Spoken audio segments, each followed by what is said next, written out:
Salut l'équipe, c'est Levalist. Si ça fait un petit moment que tu es abonné sur la chaîne, alors tu sais que quand l'équipe de France s'apprête à jouer un match international, c'est le retour sur la chaîne des vidéos compos. Et si tu le sais pas, ça veut dire que tu n'es pas abonné. Et donc vas-y, dépêche-toi, c'est gratuit et ça me fait plaisir. Aujourd'hui, comme tu peux le voir, je suis pas chez moi, je suis en extérieur. Je me suis dit que ça pouvait être l'occasion de faire une petite balade et d'innover un petit peu dans ce format, tout en testant ce nouveau matériel parce que j'ai investi récemment dans une caméra de vlog pour pouvoir faire des vidéos en extérieur. Donc là, il pleut, je vais essayer de me trouver un endroit un peu tranquille, un peu à l'abri. Et puis aussi, j'ai un petit peu la voix enrouée, donc je suis un peu malade. Donc excuse-moi d'avance si la voix est un petit peu différente de celle de d'habitude. Ça devrait être bon. Donc voilà, j'ai réussi à trouver un petit endroit pour se caser qui est à l'abri à peu près de la pluie et du vent. Aussi, avant de commencer, je voulais dire un petit mot pour les filles, donc le 15 de France féminin qui est en Coupe du Monde actuellement et qui a battu les Italiennes en quart de finale et qui donc va devoir affronter les Néo-Zélandaises en demi. Alors je pourrais pas faire un débrief de leur quart de finale, j'avais pas de matos, j'étais pas chez moi, bref c'était un petit peu compliqué. Mais en tout cas les filles, sachez qu'on est de tout cœur derrière vous. Maintenant le plus dur s'annonce, ça va être la Nouvelle-Zélande, ça va être un gros morceau et puis ensuite on espère une finale victorieuse face à l'Angleterre. Mais tout ça pour dire, allez le 15 de France féminin. Mais alors, quelle est la compo pressentie pour affronter l'Australie samedi prochain? En première ligne, à gauche, c'est l'hécatombe. On a bien Baye qui vient d'être appelé dans le groupe après sa longue blessure, mais il n'a pas encore de match dans les jambes, donc il n'a pas de rythme, donc ça va être compliqué de le faire démarrer. Jean-Baptiste Gros s'est cassé le poignet la semaine dernière et Reda Wardi a pris un rouge contre Toulouse, ce qui ne laisse pas forcément beaucoup de marge de manœuvre au sélectionneur. Logiquement, ça va être Dani Priso qui va porter le numéro 1 samedi soir. Il a fait partie de la tournée au Japon, il a bien commencé la saison avec Toulon. Puis d'un point de vue personnel, moi j'apprécie ce joueur puncher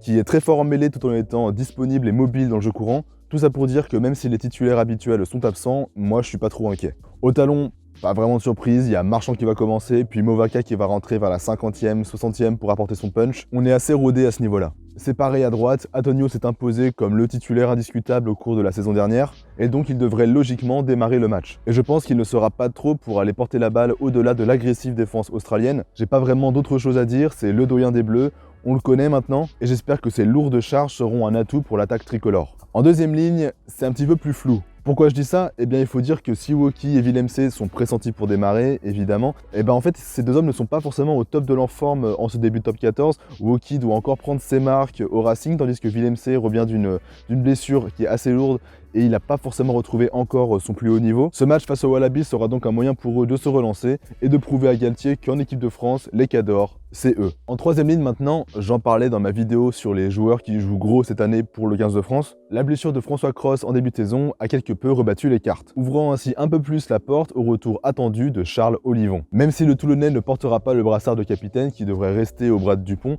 c'est quand même lui qui est pressenti pour occuper la troisième place aux côtés de Jelon et d'Aldrit. Bon, c'est une troisième ligne de patrons, que des leaders, que des batailleurs. Franchement, ça fait pas rigoler et j'ai hâte de les voir à l'œuvre samedi dans le combat. Pour la charnière maintenant, si Dupont est indiscutable, le numéro 10 fait encore débat. Ntamak, qui avait été installé la saison dernière, revient tout juste de blessure après quasiment 2 mois sans jouer, mais pourtant plusieurs médias affirment que c'est lui qui est pressenti pour être aligné en tant que 10 titulaire samedi soir. Cependant, je pense que les bonnes perfs de Jalibert depuis quelques semaines pourraient rebattre les cartes. Pour moi, je pense que le Bordelais devrait commencer parce que je trouve que jeter Ntamak dans un match aussi intense, aussi important, directement après 2 mois sans jouer, c'est peut-être un petit peu risqué. Mais bon, s'il a été pris, c'est qu'il est dispo pour jouer, que le staff médical a donné son feu vert et qu'il est prêt physiquement. Et puis Ntamak Jalibert, c'est surtout une question de tactique, c'est de savoir comment est-ce qu'on va prendre les Wallabies, par quel bout on va les attaquer. Les deux joueurs sont complémentaires et moi je suis très content de savoir qu'ils vont tous les deux fouler la pelouse samedi soir. Ça faisait 1 an qu'on n'avait pas vu ça. D'autant plus que selon la partie, selon les choix du staff, selon comment ça va se passer,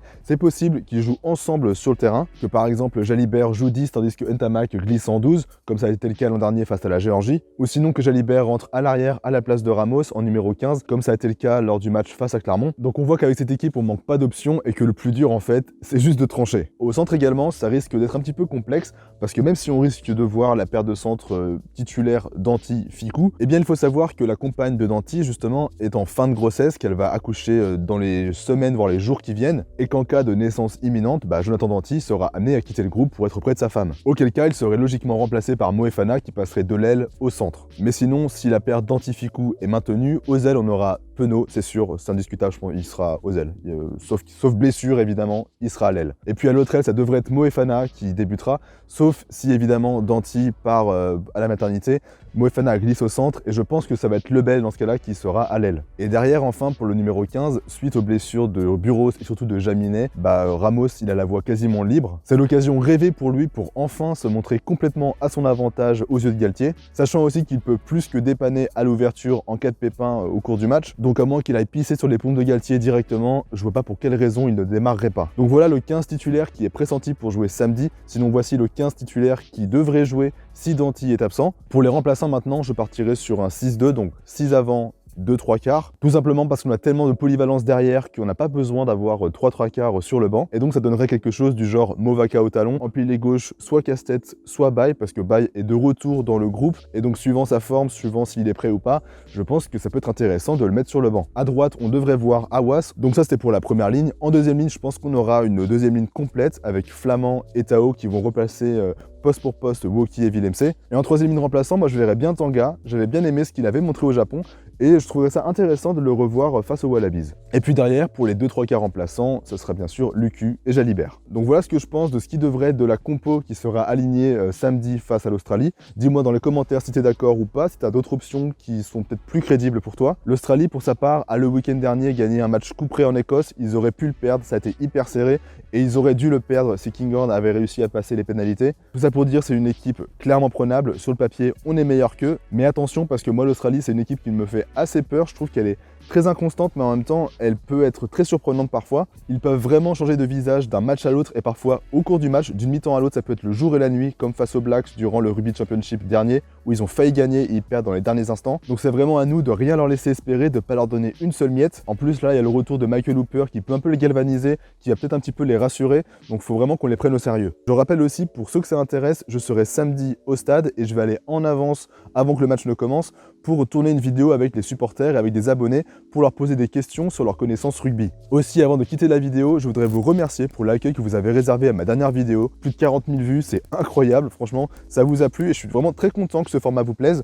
Moi, j'ai vraiment pris beaucoup de plaisir à écrire, réaliser, tourner, monter cette vidéo. Et donc aussi, bienvenue à toutes les nouvelles personnes qui se sont abonnées à la chaîne, vous avez été plutôt nombreux. Donc voilà, bienvenue sur la chaîne Novaliste. Putain, il commence à pleuvoir sec, il va falloir que je conclue. Aussi, si mon contenu vous plaît, vous pouvez me soutenir financièrement, soit directement sur YouTube en cliquant sur le bouton rejoindre, vous souscrivez à un abonnement de 99 centimes d'euros par mois. C'est pas beaucoup pour vous, mais pour moi, ça peut vraiment faire la différence. Ça me permet par exemple d'investir dans ce genre de nouveaux matos. Sinon, pour des dons plus ponctuels, il y a le bouton merci ou il y a Utip aussi pour me laisser un pourboire. Donc je voudrais remercier toutes les personnes qui le feront et toutes les personnes qui le font déjà. Merci à vous, c'est génial, franchement, c'est incroyable de se sentir autant soutenu. Moi, j'ai très hâte de revoir le 15 de France jouer, d'aller au stade, de voir les Bleus, de voir l'ambiance, tout ça. Je vous dis à la prochaine. Bye l'Ovalie.